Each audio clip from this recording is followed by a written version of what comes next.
માણસોના રહેઠાણ વિશે, પશુના રહેઠાણ વિશે અને પક્ષીના રહેઠાણ વિશે વાત કરશું.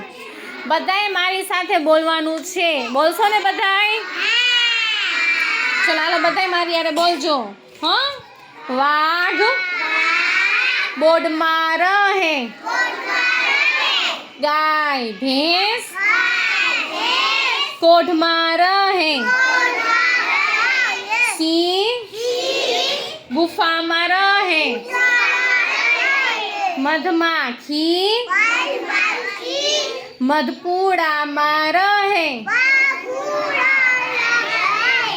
સાપ સાપ બધાએ જોયો છે ને? સાપ ક્યાં રે?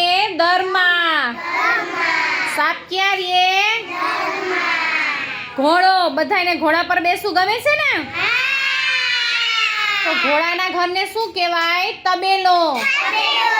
ઘોડાના ઘરને શું કહેવાય? તબેલો.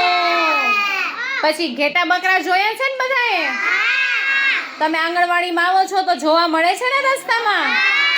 તો ઘેટા બકરાના ઘરને શું કહેવાય? વાડો. ઘેટા બકરા ક્યાં રહે? વાડામાં.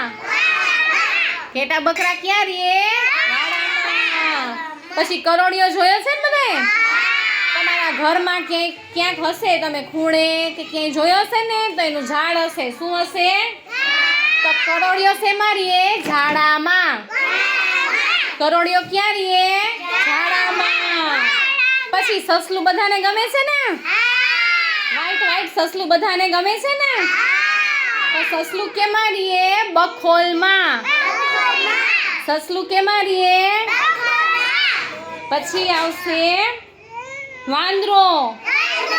વાંદરો જોયો છે ને બધાએ? જોયો છે ને બધાએ? વાંદરો ક્યાં રહે? ઝાડ પર. વાંદરો ક્યાં રહે?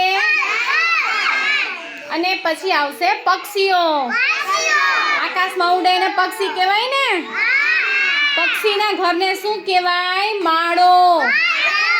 પક્ષીના ઘરને શું કહેવાય? Very good. તો તમને બધાને હવે ખબર પડી ગઈ ને? તો સરસ મજાની. ચલો બધા તાળી પાડી દો.